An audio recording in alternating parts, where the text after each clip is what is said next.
देखिए, मुख्य बात यह है कि सलमान नासिर एक नर्सिंग होम यहाँ है मझौला थाना क्षेत्र में। पीड़ित पक्ष का कहना है कि वहाँ उनके जच्चा बच्चा की मृत्यु हुई, जो पूरी तरह से वहाँ की लापरवाही से हुई। यह एक पहलू। दूसरा पहलू, बिना किसी सरकारी आदेश के, बिना सीएमओ द्वारा लाइसेंस के वह चल रहा था। जनपद मुरादाबाद के सिविल लाइन स्थित सीएमओ कार्यालय पर आज आजाद अधिकार सेना के राष्ट्रीय अध्यक्ष व पूर्व आईपीएस अमिताभ ठाकुर मझौला स्थित एक अस्पताल पर कार्यवाही के संबंध में पहुंचे और सीएमओ को एक ज्ञापन सौंपते हुए अस्पताल पर कोई कार्यवाही न होने पर खासा नाराजगी जताई है।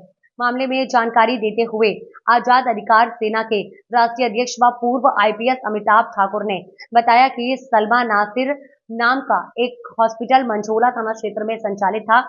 पीड़ित द्वारा बताया गया कि बीते दिनों एक जच्चा की मौत हुई थी।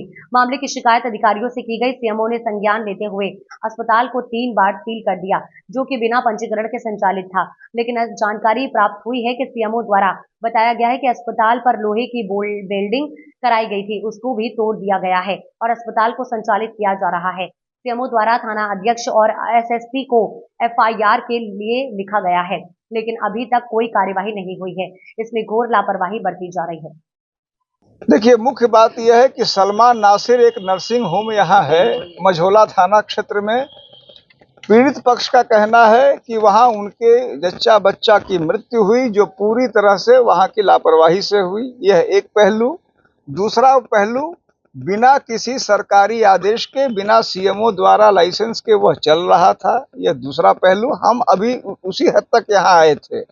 यहाँ आके ज्ञात हुआ कि 3 बार सीएमओ ने उसको सील किया। तीसरी बात, जैसा सीएमओ ने खुद स्वीकार किया कि वहाँ वेल्डिंग कराई गई, उसके बाद अब मालूम चल रहा है कि वो वेल्डिंग काट दी गई है और दोबारा उसको खोल दिया गया है। हमें 2 पत्र प्राप्त हुए हैं सीएमओ के, जो थानाध्यक्ष और एसएसपी को भेजे गए हैं, जिसमें इन दोनों प्रकरणों में एफआईआर की मांग है।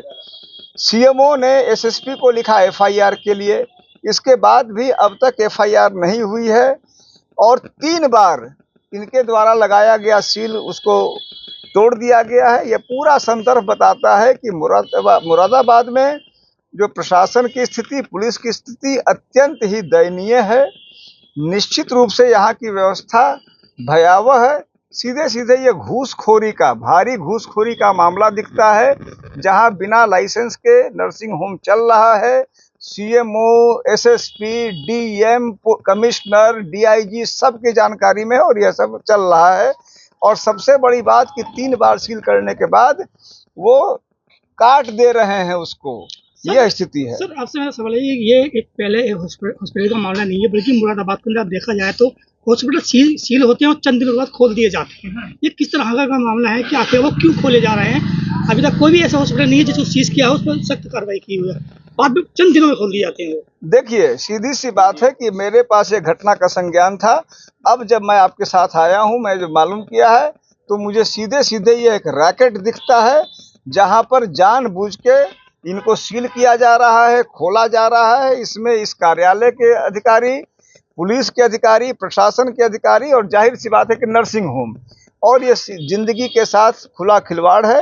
हमारी पार्टी के हमारे जो साथी हैं, हम ऐसे सभी डाटा को कलेक्ट करेंगे, इसको हम डीजी मेडिकल हेल्थ के सामने ले जाएंगे और यदि उस स्तर से भी हमें न्याय नहीं मिलता है, इन गलत नर्सिंग होमों के खिलाफ कार्रवाई, उनको शह देने वाले अफसरों के खिलाफ कार्रवाई, एफआईआर, तो हम इस मामले को लोकायुक्त और हाई कोर्ट तक ले जाएंगे। क्या आश्वासन मिला सीएमओ ने मुझे यह बताया, उन्होंने 2 बातें बताई। एक तो बताया कि जो अब की वो काट दिया गया है उसको तत्काल उसको सील करवाएंगे, एक उन्होंने यह कहा है, और अब की पूरी कमेटी भेज के बनवाएंगे, एक तो उन्होंने मुझे यह बताया है। दूसरे, उन्होंने मुझे 2 पत्र दिखाए हैं जो एसएसपी को भेजे गए हैं, और ये इस पूरे प्रकरण की गंभीरता को दिखाता है कि आखिर सीएमओ द्वारा एफआईआर दर्ज करने की जो अनुरोध है उसको यहाँ की पुलिस नहीं मान रही है। यहाँ की क्या स्थिति है, इस दयनीयता को दर्शा रहा है। हम इसके लिए अभी यहाँ के आईजी से मिलेंगे और इसमें एफआईआर की मांग करेंगे।